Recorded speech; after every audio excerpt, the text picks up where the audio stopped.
Good evening, everybody. Thursday, the 21st of September, for episode 103 of So What's Been Happening. 103, 102. It's all a bit of a blur at the moment, so it's rolling on by. We've got plenty in the mix coming up in the next few weeks, which is fantastic to hear.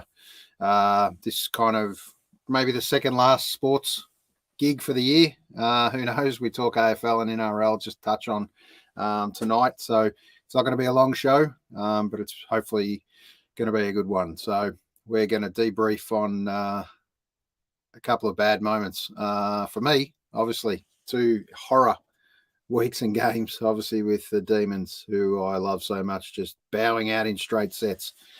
Hence the title of this podcast, Out in Straight Sets. So before we kick off, we're just going to bring Lovey up, and he's going to tell me where it all went wrong shortly. But welcome back, Lovey, first, mate. Oh, yeah, buddy. You all right? I'm trying to feel up and about, trying to feel a little bit chipper tonight. It's good to jump on and vent and have a chat with you. It's been a few days since it all went down. The Demons had that unfortunate loss, I would say. I'll put it down to.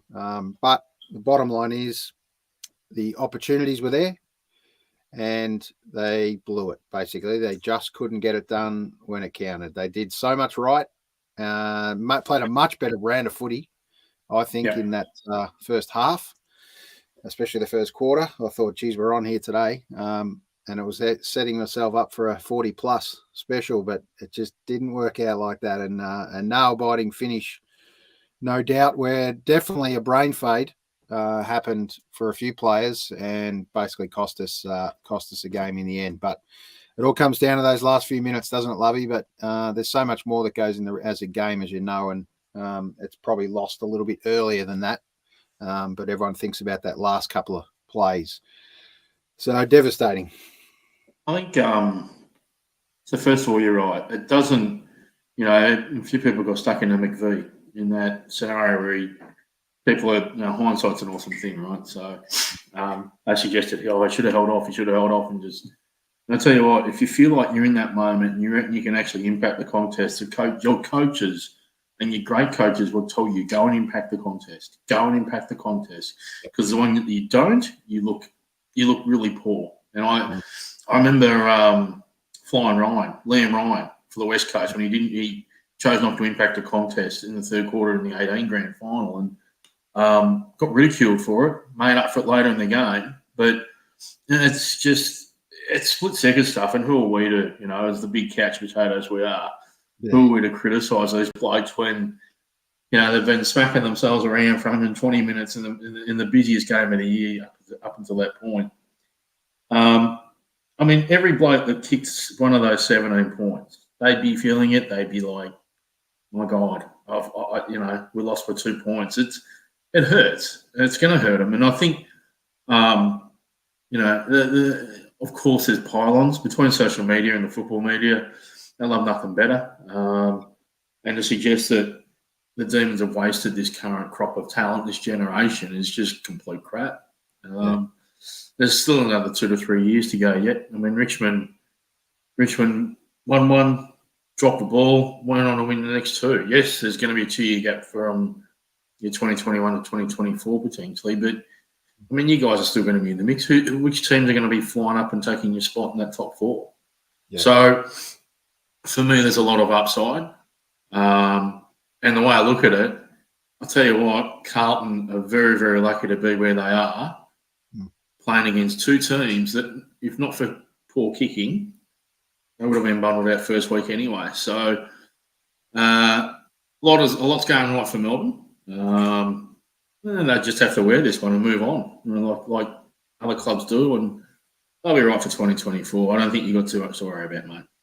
Yeah, I definitely think it's not throw the baby out with the bathwater in this instance. It's a couple of subtle tweaks. Some critical players got injured. Just fill the tub up with some more hot water, mate. That's all. Yeah. Don't forget to put the bubbles in, mate. I think that's what we're missing. Honestly, is how I'm going to kind of analyse the season. We had all the ingredients right, but I think we forgot to put the bubbles in at time, because it's just that little bit of spark here and there and the connection that just we struggled with, and we kind of struggled with it most of the year. I think, and for me, just as a punter, if I'm a Melbourne supporter, one thing I can't cop anymore of what Goody says. Goody's a really good coach, but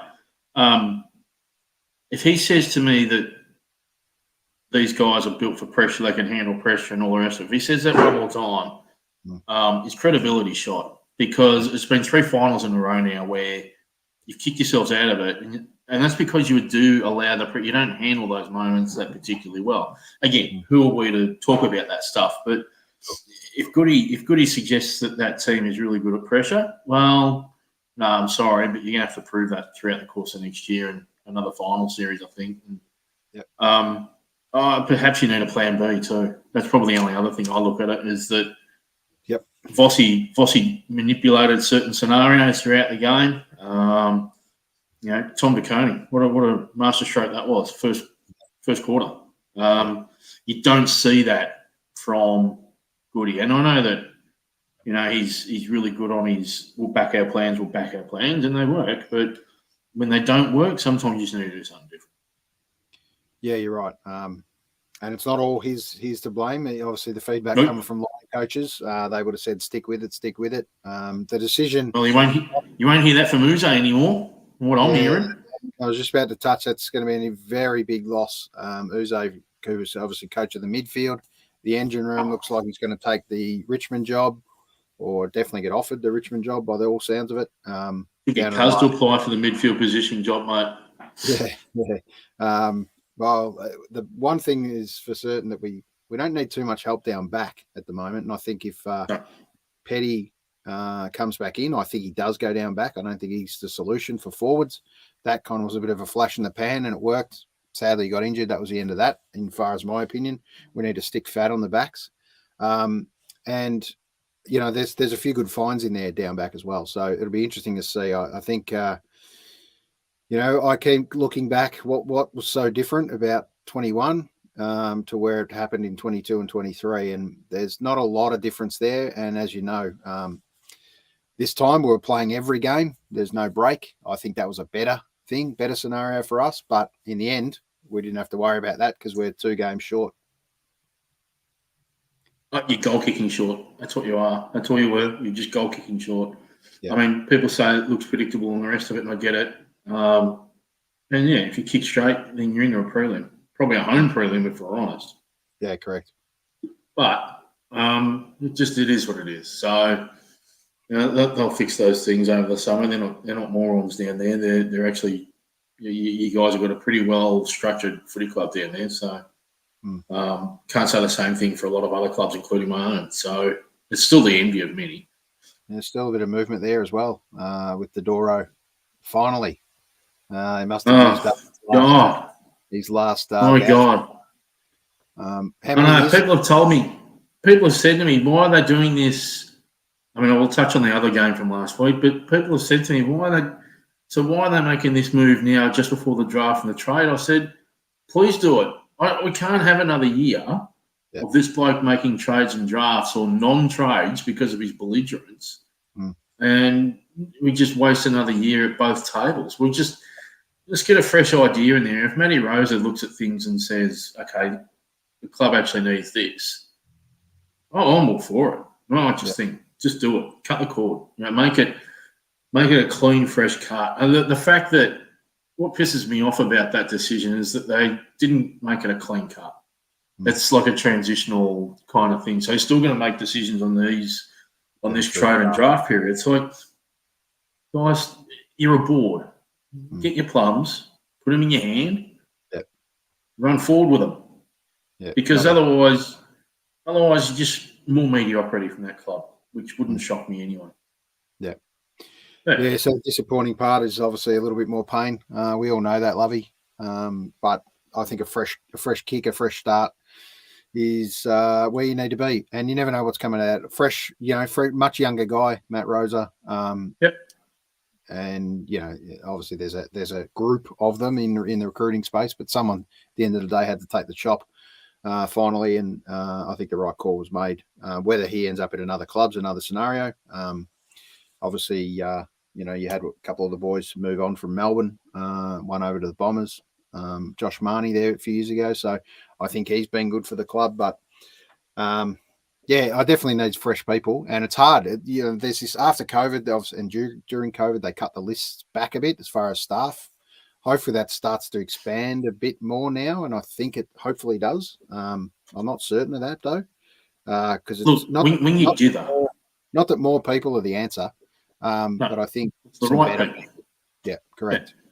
But when you dither like this, instead of it taking 2 years to turn the back room over, it takes 3 to 4. I mean, players again have moved on and out, and new players have come in, and you probably had more assistant coaches come in, and who knows, by the third or fourth year, if you're transitioning the front office, some of the appointments in the first year might be shit. So I just think that it's the same with any business. You got to make the call. Be strong about it, because if you want it to work, then people will only support someone who is committed, and that includes the decision making. Yeah, 100% right. And you're right, cutting the cord isn't always easy, but the club knows that it's one direction or another once they make that final call and make the cut. So I think it's the right thing for the Bombers for sure. But let's talk little bit about the amazing effort from the Orange Army at the moment too. They talk about on a roll. Back on them. You're obviously on them, Lovey. And back on them now. To be fair to you, you were on them for a while, but you did kind of cut them off at one stage. But welcome back. But I really hope they can do a bit of damage on the weekend, and I actually hope the Blues can do a bit of damage too and upset everyone from Collingwood, Carlton that have got their tickets, accommodation, after parties, you name it, booked for the grand final. So they're getting a little bit ahead of themselves at the moment, is all I'd say to Collingwood and Carlton supporters. Collingwood, you've only played the one final. Carlton, you have played 2 good ones, don't get me wrong, when everyone thought that you only had one in you possibly. So well done. But the Orange Army, it could be their time. Why are they so different in this last part of the year? Is it a momentum thing and belief? What's your thoughts, Lovey? Because not a lot's really changed. That's not, but that's probably the thing that's kept them going, is that they didn't panic and change things up halfway through the year. And Sam Taylor actually made the comment. He made comments back in February. He actually said in February, we may end up with very few wins in the first half of the year, but we know what we want to do. And by the second half of the year, look out, we will be a very, very good footy team by the end of the year. And it's come true because they stuck to what they know that was going to work. I have to admit, I thought, what the hell have they done with this appointment from a coaching perspective when he was a massive stress head and things just weren't working well for him. You could see him. He was about to do who was it? Graham Corns out at Waverley or MCG and just lose his lolly in the coaching box. But, they've stuck to what they wanted to do. And that's probably really important for them. I think they've had a couple of young guys that have really shone in that second half of the year. So Callahan's been a superstar on ball for them. Yep. And no one expected Briggs to be as good as he was in the ruck. And the amount of first use he's given his team, I mean, they demolished Port Adelaide's midfield last week. Absolutely, yeah. And we'll get to Port Adelaide in a sec, because I've got concerns about them. But from a GWS perspective, they're just predictable to each other. And they said they would be. They'd remain that way. I mean, the way they move forward, it's not just Jesse Hogan. I was kind of worried about Riccardi, but he's stepping up. And, I mean, obviously their small forwards are just some of the best floating around at the moment. So, and down back, no one can score against them. So they've got all the ingredients. And I like the fact that they said from day one they're not going to change what they do just because they might not be winning. Yeah. And that's got to be credit to Kingsley, and that's got to be credit to the leadership group they've got. Yeah. I didn't think Toby Green would be a fantastic leader when he was first appointed captain, but it was a big call. I love being proved wrong, and he's the best player in the comp right now. Yep. So I agree with you, mate. He's been fantastic. So for me, GWS, Collingwood got a lot to worry about this weekend. tomorrow night. A lot. Yeah. I think it's a much harder game against GWS than it was going to be against Port Power, in my opinion. And players like Toby Bedford, it's great to see what he's been able to do. Effectively pushed out the door at Melbourne, not being given an opportunity. Jesse Hogan to turn it around and actually focus and deliver on what he's doing now, unbelievable. And there's a raft of others that have been super. Callum Brown, these players amongst GWS now. I wish them all the best, mate. That's all we say. But the loop, The Toronto Hopper thing has been a blessing in disguise. Yeah, absolutely. It's really freed them up, I reckon. Yeah. And no one's ever questioned their skill. They've been a great, skillful side. But once again, the bit that Melbourne lacked was that connection. GWS seemed to have really good connection. And they very rarely turn the ball over, in my opinion. Once they get out wide and get going and running, they've got a really strong belief to be able to hit the corridor again. And with good skills, you can do that. That's the bottom line. And Port were similar to that, but Port just turn it over way too often. That's the pressure that guys like Canelio and Ward put on you. And I feel like Kenny's under the pump if he didn't play finals, but I kind of feel like he's still under the pump, unfortunately. And I don't know why. I mean, you finished second on the home and away ladder. You're doing pretty well, or third. I think there's so much expected of that midfield, and I think that's the issue they've got, is that you got 21-year-old kids and everyone's looking at them forgetting, it's as if they're like 25, 26-year-olds that are seasoned campaigners. And 2 weeks in a row, they've come up against midfields that have got men in them, and I look at the GWS, it's got Ward, it's got Canelio, when Green goes in there's another 10-year person. It's not, Tom Green. I know Tom Green's only been in the caper for 5-6 seasons, but man, the guy he must look like a man when he was 14. He's just a brutal looking man. And you got those blokes up against your kind of lightweights, Rosie, Jason Horne-Francis, and who, by the way, I still think will be better than Dacos when it's all said and done. And, Butters, as good as they've been, they're still young men. They're still trying to find their way through. And I called it 3 weeks ago, and I still maintain it. When you don't play Boak and Wines through the midfield enough to help relieve them and put that finals-like pressure back the other way, of course you're going to get throttled. And everyone's been cracking the Port Adelaide defence off, and I kind of get that. Yeah, but unfortunately, it's because it's coming from further 50, 60 metres up the field a bit. And when there's no pressure on the football coming in, it's just way too easy for any opposition forward to get a crack at Port Adelaide's defence at the moment, unfortunately, because there's no pressure on the ball coming in. Yeah, I agree with that. Absolutely. All right, let's just take a little preview, mate, of where it's come from and where they're heading. Never would have predicted this one. This definitely didn't look like the plan I had, sadly. But anyway, it is what it is. So Collingwood, obviously, with GWS this week. And then we move to Brisbane and Carlton. Now, Collingwood obviously get the best run, giving the finish the top. So they play Friday night. I think that's pretty much how it works. There's a bit of pressure under GWS. The lack of the day, extra day. Not really a big deal at the end of the day. I think GWS are up for the battle. I think if that's going to have a factor, it's probably the week after. But there's a week. Is there a week off at the end? No, that's right. So it's just a week before the final started. That's right. So here we go, mate. It's Friday night at the G.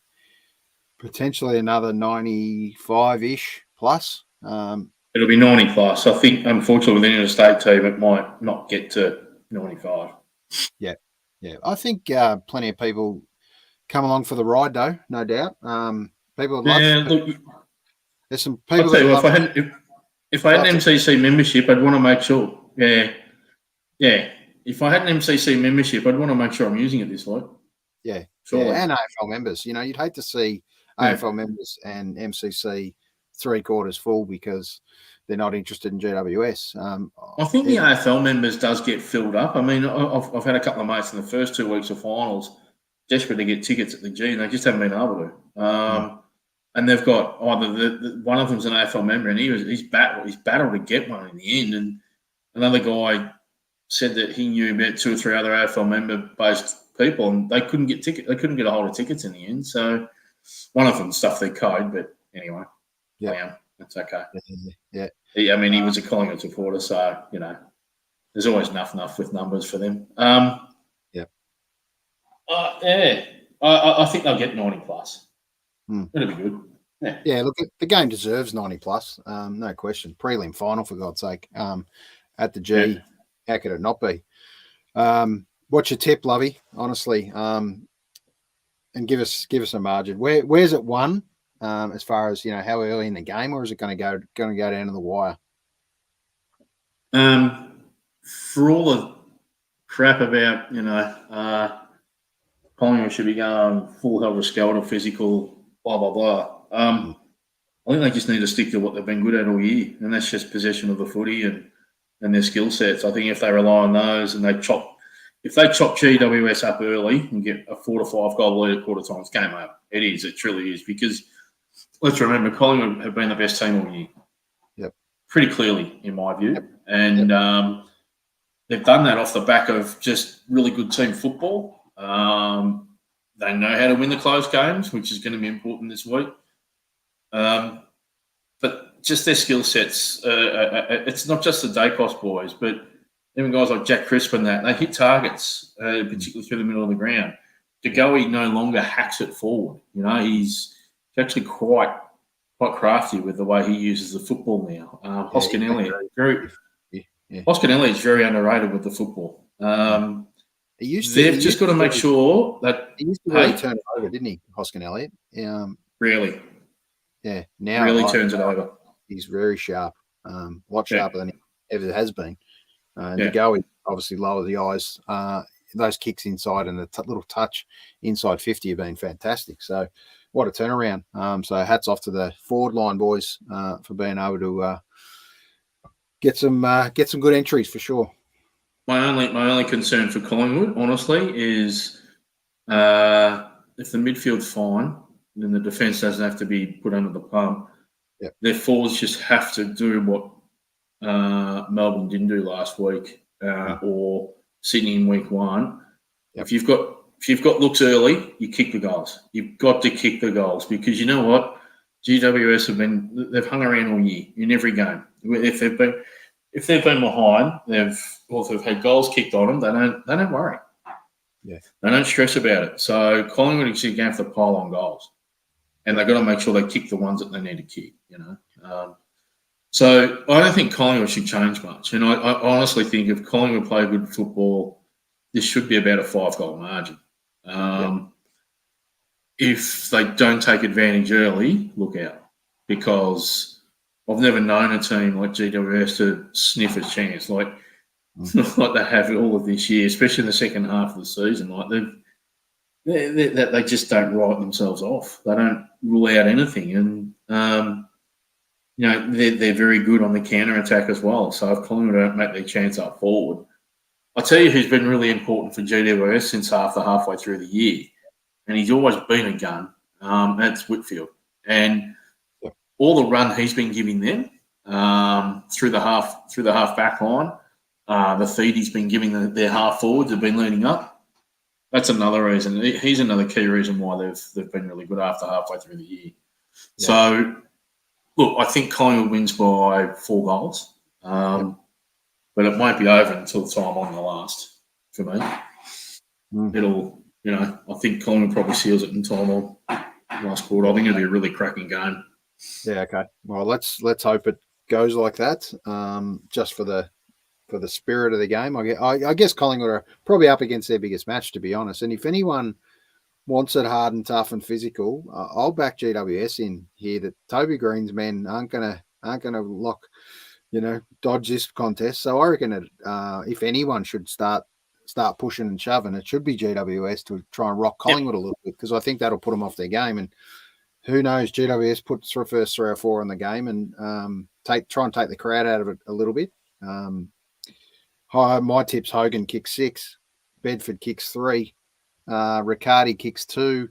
We're starting to get up in numbers. Collingwood only need to spray a few, and I think GWS get up by 2 goals. So, ooh, nice. It's a big call, but I hope so. I just hope. I hope it works out like that. Yeah. So let's see. But as we know, mate, we want footy as impartials right now. We want footy to be the winner and 2 cracking games. Sadly, we don't want to see either of Collingwood Carlton in the granny. But if that happens to be one of them or both of them, that they've, obviously Collingwood have been the best team all year. Carlton. If those 2 play off in the grand final, I'm cooking my face on a barbecue. I'm done. Yeah. I'll stick my head in the oven for 3 hours. I can tell you, for the Victorian economy, that's about the only thing to be banking on, hoping like hell that I know a few pubs that have orders absolutely jam-packed on meat and beer and everything else to, if that happens, with obviously a plan, sadly, to cancel it if it doesn't happen like that. But that will go well into the night if that actually happens as a game, no matter who wins then, Collingwood or Carlton. There was an old joke back in the 81 and 82 81 grand final. Collingwood and Carlton. The dentists made a roaring trade on the Monday as well because of all the fights that were at the game and all the pubs and everything back then. I don't think it'll be any different now. I don't reckon any of those actually push their teeth back in, mate. So that's what I mean. Might have been when it all started. They just go and get veneers, mate. That'll be it. Yeah, absolutely. All right, so they're the 2 results we believe are going to happen there. And then we move into Brisbane. Brisbane versus Carlton, obviously on a Saturday. Weird time, 5:15, personally. That's Brisbane time, is it? So well, it's still the same time. Yeah, daylight savings is a week after, 2 weeks after that. Yeah, that's right. It is. So an early start on a Saturday. This will be a cracker. Brisbane, it's all for Brisbane to lose right now. I think Carlton go absolute free hit now. They will give it everything, and Bossy returns to the Gabba in a very different light this time. And let's see. Those forwards have absolutely got a fire. They wouldn't want to start spraying the ball too much. Those Brisbane forwards that traditionally, when they do spray the ball, have a bit of a problem trying to straighten back up again. And then they rely on their midfielders to kick goals. So I'm just bringing up the 2 teams for the weekend. Yep. Now, I'll try and be as impartial as I can on this one. But for me, when you're going to make 4 changes, or you choose to make 4 changes to your team for a prelim, it makes it fitter. I get that. I'm not convinced that any of those 4 are actually going to influence the game. I don't think Jack Martin does. Yep. I don't think Harry Mackay does in the current form he's in. Yep. The big one, though, I guess the big one that helps Carlton is the fact that Payne's out this week. He would have been the perfect Kerno matchup. So it changes things a little bit for them. Yep. But I'll read you the names of the guys that are going to be floating through the Brisbane forward line in the midfield. I'll go the forward line first. You got Danaher, Hipwood, both in form. Yep. Zach Bailey, Charlie Cameron, Archie, Cammy Rayner. And who's lining up on them? I don't even know half of these blokes. Marchbank, McGovern, Wiedering, and Cotter Newman. Okay. So if the ball goes in there enough, they're going to be kicking a winning score. Yep. Don't forget Zorko and McCluggage will also push forward. But then they're also through the mids. You got Dunkley, you got Neil, you got Joe, you got Berry. Sure, they've got Carlton, have got Cripps, Chera, Walsh. They really fall away from midfield depth after that for mine. Yep. I was surprised Kennedy's been left out on that basis. I thought Kennedy would probably stay in to help with some of that bash and crash during the course of the game. I know Hewitt's playing as well, but I think Kennedy would have been an extra bigger body. Yeah, so they match up. Look, the two teams match up okay, but you know what? Brisbane at the Gabba, it's impenetrable. The only people that beat Brisbane are Brisbane this week. Yeah. And for mine, I could regret saying this. If Brisbane don't win by more than 5 goals, I'll get a small Carlton in Sydney on the back of my foot. Tattooed. I will have a tattooed Carlton logo on the back of my foot. On the back, right on the back. Right on the Achilles. Brisbane, well, yeah. If Brisbane don't win, if Brisbane win by less than 30 points, then it's on. Yeah, righto. That's a brave call. And appreciate you doing that, Lovey. You always put your head out there. I think Brisbane ultimately should absolutely pound this mob. I really do. I think they should absolutely throttle them. They just have too much firepower for mine, and I actually think they've got too much firepower for Collingwood and GWS for the following week. But we'll touch on that at another point in time. Yeah, probably next week. Yeah, it's going to be interesting to see if Carlton can get back up off the ropes, which they did, and they no doubt enjoyed that win, no doubt. But there's a travel factor here as well, up to Brisbane in the warmth. I don't know. I haven't seen weather conditions, but don't ride off Lincoln McCartney off the interchange as well. It's going to do a bit of damage. He's done a bit of damage against the Demons plenty of times. So, yeah, I'm tipping. You know what? I'm just going to pick a roughie here, and I'm going to back the Blues in, mate. I know you're going 30 points one way. Let's just throw it out there that the Blues. I can actually handle the Blues. I know you, being a Bomber supporter, the Blues is probably your absolute worst case scenario. But if the Blues can get in, I would love to see them get in before Collingwood. So I'm going to back them. So you're thinking Carlton GWS Grand Final? Yep. Wow. All right. Who would have thought, hey? That's my point exactly. That'll be 5th versus 7th. First time ever in the top 8 system. Which would be incredible that the top 4 are gone. But I'm here for an upset. A lot of people tip Melbourne to be there. So if the upset's happening, it's already happened. So why not another one? Why not? Yeah, that's fair. That's fair, I think. Look, realistically, we're saying that like Melbourne should have been way too good for Carlton in the end, but they just weren't. So pretty much a similar story with Port Adelaide. They weren't good enough and they didn't get near GWS. So it's finals time. It's a whole different story now.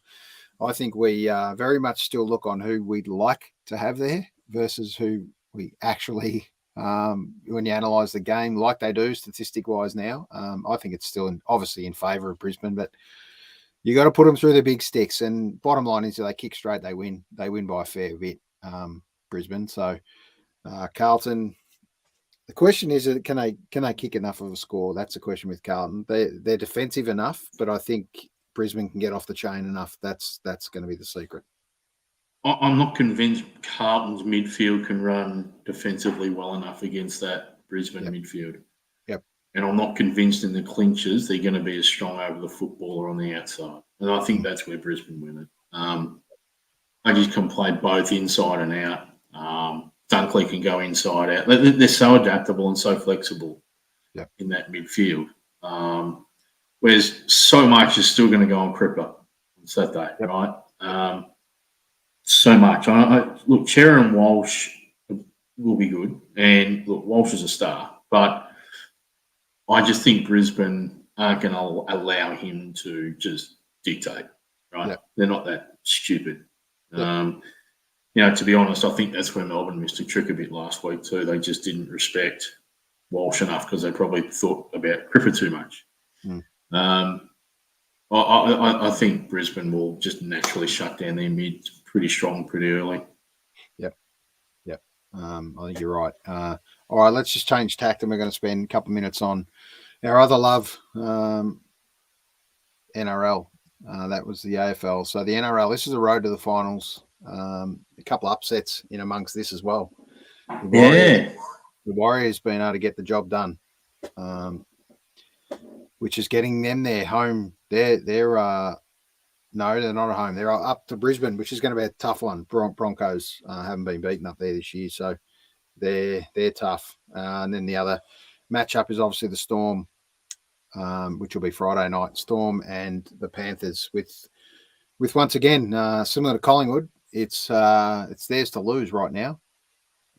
Panthers. So they've been so good for so long. The question is, can the Storm grind away enough to upset them, and then obviously a big one if they try and get to the grand final. Have they got enough in the legs? But first step first, up at Accor Stadium Friday night, Panthers. Yeah, this will be an interesting one against the Storm. What's your thoughts, Lovey? Well, I know you're trying to hold on to some sporting happiness at least for another week. So, absolutely. Look, if it was anyone else, the fact that the Storm are playing the Panthers, I'll give the Storm a leg up on this one. It's pretty rare, but I'll give the Storm a crack on this one. Typically St George. I mean, everyone hates St George and laugh at us at the moment. That's fine, but for those that aren't in the know, Penrith and Parramatta are kind of we hate them a fair bit, along with the Roosters and the Bunnies. But I think, it's going to be a tough game for you. And Pappenhausen, that injury is bigger than what people are even giving it credit for. But getting him back was such a great big lift for the team, and to have him out within one game, it's a playmaker that just Penrith were doing shit in their pants about. But it's that one weapon you probably needed that you haven't got now. And at home, well, up in New South Wales, it's just a different story. A little bit. Melbourne never used to really worry about being away, but they've kind of last couple of years it's been a bit of a factor being away for them. Been a struggle. So I kind of feel like those two things, Pappenhausen and the fact that it's away, probably has me leaning towards the Panthers again. Pretty tight. I reckon probably like a 22-16, something like that. I think there's only going to be one try in it. But I think Penrith have just been there and done that a bit, and I think they want that treble, that one more. I think their group kind of disbands a fair bit after this particular season.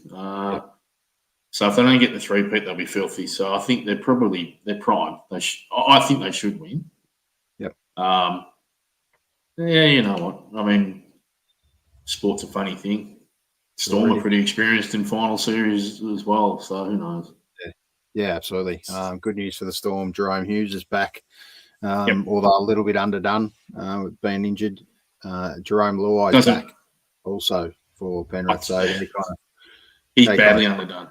Out. So, Luai's badly underdone. Absolutely. So, potentially that could be a good one for the Storm. But I don't. Hughes is massive for you. Yeah, it's a massive in. Yeah, he's a big in. So, let's see how that one pans out. But I'm going to take the Storm. I'm going to take the Storm by 1 point. It's going to be I'm here for bit of golden point. Yeah, bit of golden point action. I think it will be a golden point actually. Just got who that kicks it? It's going to be even. I think Munster gets it done. Which is who I was thinking it might be a complete shock. I think could be a match winner? I wasn't thinking golden point, but he could be the one that bounces out of the box for you. It's Harry Grant. Yeah, I think Harry Grant will be the key. Absolutely, between him and obviously Munster doing a lot of the hard work. But there's, I think they started to get back into gear a little bit last week. So let's see. Who plays fullback for you? I think Meany does. But you just don't know. Like there's actually a few players that can go back there now, which is great. I think you need someone. Who's dynamic. To be honest, someone who can break that line for you a bit. Yeah. So we'll see, and then we flick to Saturday night's game, Brisbane versus the Warriors. It's all for the Broncos to lose, finishing second. but the Warriors, incredible run they're on, ending up fourth on the ladder. They're starting, pretty. Broncos are obviously $6.26 favourites up against a $3.90. That's massive Warriors. unders. So enormous unders on the Warriors. So given what the Warriors can do, get up and going, and the Warriors, keep in mind, only a couple of years ago played nearly all their games up Brisbane way, outside of being home. But that home final was enormous for them last week to get the job done. So I'm on the Warriors, mate. I'm really hoping that they can they get it done for unscathed. They got through last week unscathed too, which is crucial. So, yeah, very credible finals run so far. Just lost first week. Really pushed the Panthers. Smashed last week in terms of the way they played. I'll tell you what. Wouldn't the Gus Goulds of the world be filthy if the Storm got up? Because that would mean there's no New South Wales team again in a grand final decider. That'd be pretty funny. To be perfectly honest, I'm hoping for a Warriors Storm grand final, mate. Would really piss the NRL off for where they're from. It's fantastic. Yeah, look, the Warriors. The head says Brisbane by a couple of tries. I mean, they're a super team this year. Yeah, they're a lot like people have forgotten how good actually Collingwood were this year in this debate with GWS. I think same thing has to be said for the Broncos. I know that everyone wants the Warriors to win it, but Broncos have got winners right across the park. It's no coincidence that most of the Queensland State of Origin team is a success because the Broncos are a success this year. Yep. And that started even late last year for Brisbane. They got their act together late last year. So it's kind of been building for well over 12 months for them. And look, yeah, it'd be nice to see the Warriors in it for all the crap they went through 2 years ago. But the head's telling me Brisbane, mate. I think seeds 1 and 2 should get through. But I'm kind of with you, and it would be funny if no Rugby Heartland was in the grand final. That'd be fantastic. Yeah, absolutely. I'm going to tip the Warriors by 8. It's going to be fairly tight again. But look, for both these teams, what they've turned around in the last couple of years, they were both pretty much on their knees a couple of years ago, really struggling, and it's been a build, obviously, towards the latter half of last year and then into this year. But both teams have been unbelievable, and to have the two Brisbane teams across both, I couldn't believe, fantastic. I couldn't believe the ridicule Brisbane copped 2 year ago. It was just like the Broncos. It was just, I couldn't believe it. I mean, you're talking about a 6 or 7 time premiership team since 1987. Yeah. And yet everyone was talking about them like they were you're just an expansion club. So we shut up shop, you guys. It's about time we shut yours up and you moved on and all the rest of it. And they're back again anyway. So it's something to be said about the system they got at the Broncos and also in the Queensland setup broadly, generally. Yep. Well, they're our tips. Take it or leave them. That's what we think's going to happen. We don't have Cuz playing the devil's advocate and just agreeing with one of us tonight. So bad luck, Cuz. You didn't get your opportunity. Sammy Traps, Carlton, you didn't get your chance again. So you've missed another opportunity to get into us and tell us why the blue bag is. He would have been an oxygen thief as a Carlton supporter tonight. Let's face it. So yeah. Look, we will be fair to either both Collingwood and Carlton if they happen to get there for next week. We'll try and invite a couple. I will sit in silence. We'll invite a couple of people on and really grill them on how they actually think they're going to win it, and keep them accountable. But let's see how they go. One debate that needs to be had, or one question before we depart, mate. Sure. Brownlow medal night, Monday night. Mm. So, has Nick Dacos got it in the bag or not? Well, the question is that last part of the season, Okay, is that So who's close enough to get him? is that where it's going to hurt him?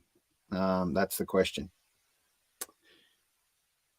To be perfectly honest, I haven't got it close enough that I think Dacos wins it by. He's probably got 6 more to 8 more votes in the bag by that stage. It's got kind of similar to where Cripps kind of was. And then you've got, I think Petrarca's close. I genuinely think he's close, but whether he's got enough is the key. And then from other teams, how do the rest go? That's going to be the question. What's your thoughts? Well, I'm just trying to get the market up a little bit on it. So I think, what's he paying? I think he's paying about it. He's actually blown out to $2.80, Dacos. Yeah, I think round 17 he was paying about $1.50. Yep. So they've got Dacos, Bonampelli, Butters, Petrarca, Neal, Goulden, Taranto. I don't think Taranto gets near it. And then write the book for everyone else. But I do think Bonampelli might actually sneak through. Yeah, absolutely. I think that's very, very a real possibility. There's a couple of. I can't, because they won 12 games this year. Yep. And I can't think of a game where they won where he wouldn't be getting votes. Yeah. And in some of their losses, their close losses, he'll get a 1 or 2 voter there as well. He was just so good this year. Yep. It was just that everyone was talking about Dacos. Yeah. I reckon there might only be half a dozen odd games that Bonampelli doesn't poll in, which will be really interesting. And I think from memory, the first couple of games were pretty quiet, and then they got up and going. But there's a couple of Port Adelaide, Zach Butters, and Connor Rosie. I think they're going to steal votes from each other. The question is who's got the threes, who's got the twos. So that could cost them in the end, but I reckon they're pretty close to being 3rd and 4th, maybe. In the big thing, but Petrarca is going to be an interesting one because there's, everyone looks at Petrarca, but does he actually get the votes is going to be the question. Well, as a midfield medal, he did go forward a bit. Correct. Do they look at that? I do think it's Bonampelli Dacos for mine. I think it'll be out of those two. Here's an interesting one for you. ESPN has done a Brownlow medal leaderboard, okay, with a predictor. Yep. They've got Petrarca finishing equal 2nd. Okay, so we'll go 3rd. Zach Butters, they believe, is going to take 3rd with Lockie Neal just behind him. Then Petrarca, equal 2nd with Nick Dacos, interestingly enough, with Bonampelli winning the big one by a vote. So that could be a cracking Brownlow contest or vote count. 31 votes is the number you're looking for Bonampelli, and 30 for Dacos and Petrarca, and 29 for Butters, and 29 for him. So it's bloody even. And that goes to show you how kind of even that comp really is. At 30 votes, I can't remember what Cripps won it with last year. 35, I think it was. Last year, 34. Yeah. A little bit more of a runaway. That'll be a little bit more even now with so many people or players getting up and going with Carlton. I think it's a bit more of an even spread there now. They've probably got 3 or 4 more players that can take a few votes off him. Well, Walsh will take votes off him for starters. And correct. Yeah. Doherty's got to get it. Chera had a very, very good year as well. So glad that young fella come on. Because he copped a lot of unnecessary crap as well. So yeah, he did. He did cop a hiding for leaving. And then I find it funny. I'll close off on this. I've absolutely found it hilarious, and I know a bunch of Carlton people. Yep. Round 13, they want Voss sacked, or round 15, are the same people now that just love him and think he's like the best. These Carlton supporters are just nuffies, and some of these Carlton supporters I know didn't rate Chera for the side of a barn after his first year there. this year they just can't get enough. Like, they're just pathetic. It's just I find it very hard to listen to people a lot now when they have opinions on players and stuff like that. Like, Yeah. I know we all have them, but the Carlton people have been pretty funny. They've gone from sacking a bloke to making him a life coach. It's just hilarious. Yeah, it goes from love to hate very quickly, doesn't it? Voss, they couldn't sign Voss for long enough right now if you gave him a choice or gave him a checkbook. But you're right. They were ready. And I can't believe it was kind of that late. I kind of had a feeling it was about round 8 or 9. And then by about round 15, they still wanted him done. Incredible to think. And the turnaround, obviously, for Carlton is just an absolute fairy tale so far. So good on them. If they're good enough, it will absolutely eat both of us inside. Probably eat me more if it's Collingwood and eat you more if it's Carlton. So let's see if they both end up there together. Who knows? Could be reverse tattoos and all sorts of things promised, mate. on the hope that neither of them gets in. So let's keep that in mind. And just before we finish, mate, thanks for jumping on again tonight. But a quick shout out to the NHL boys who kick off Saturday and Sunday. There's a night on at Crown tonight, which Gooch and Sammy Trapolino are at, mixing it with the big knobs.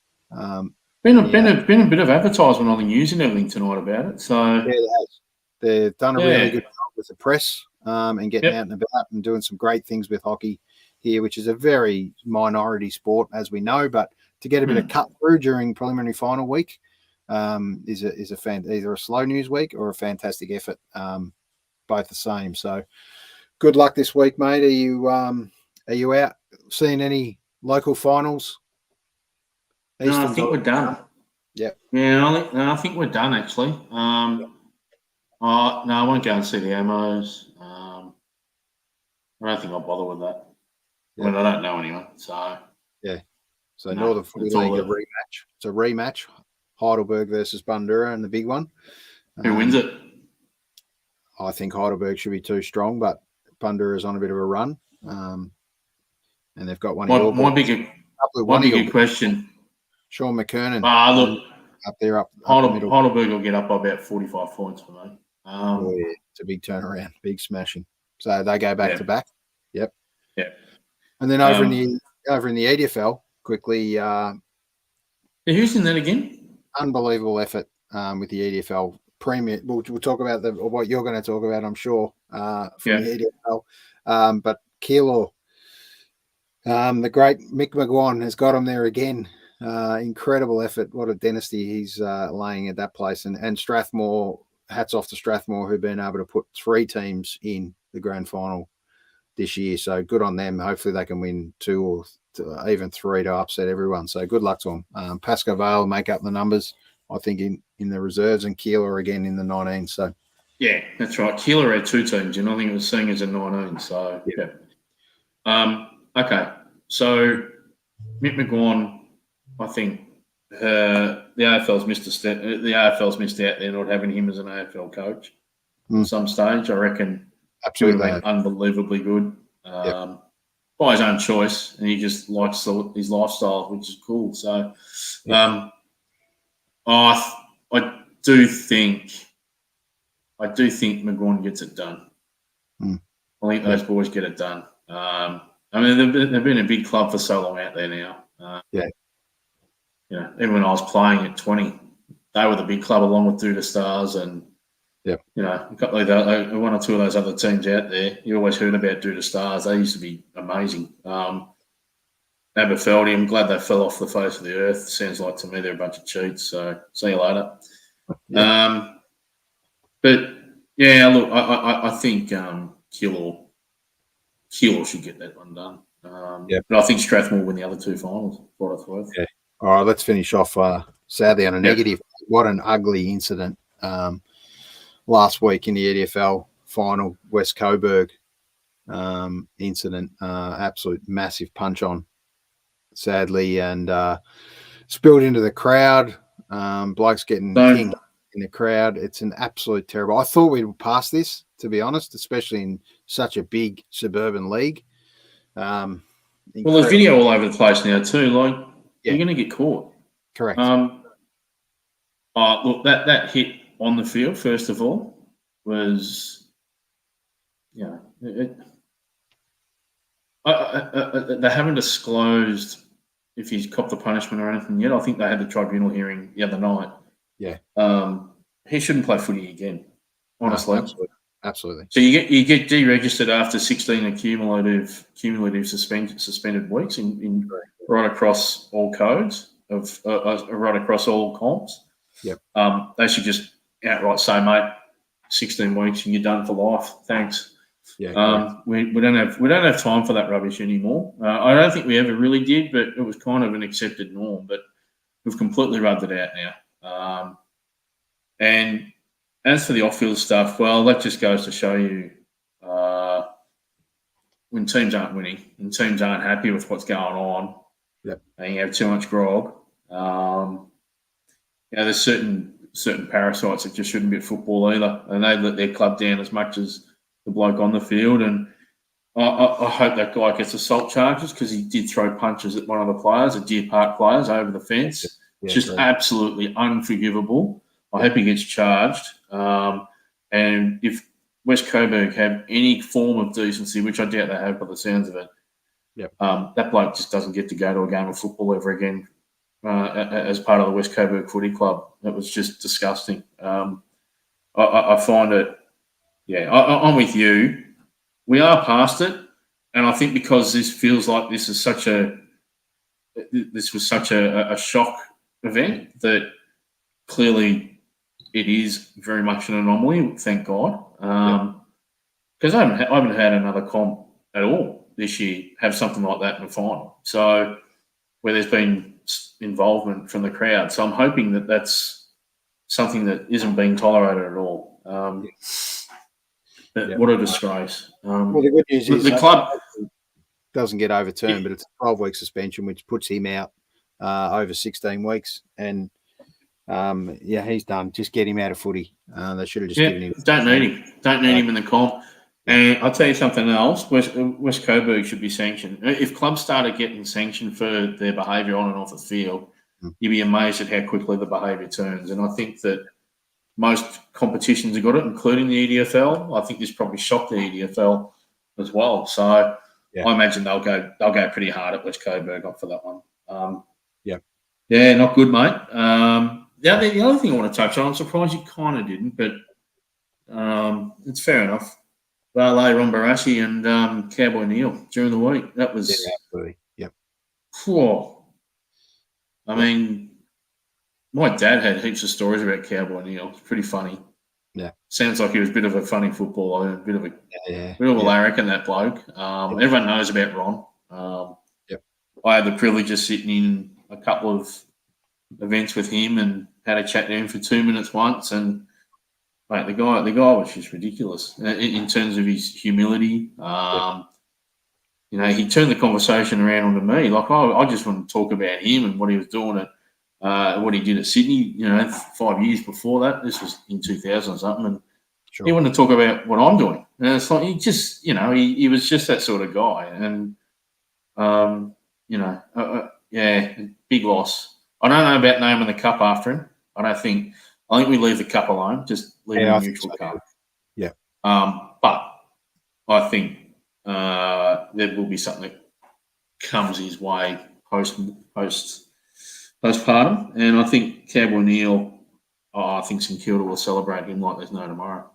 Yeah. Premiership player, probably in their best 10 all time. Yeah. So, yeah.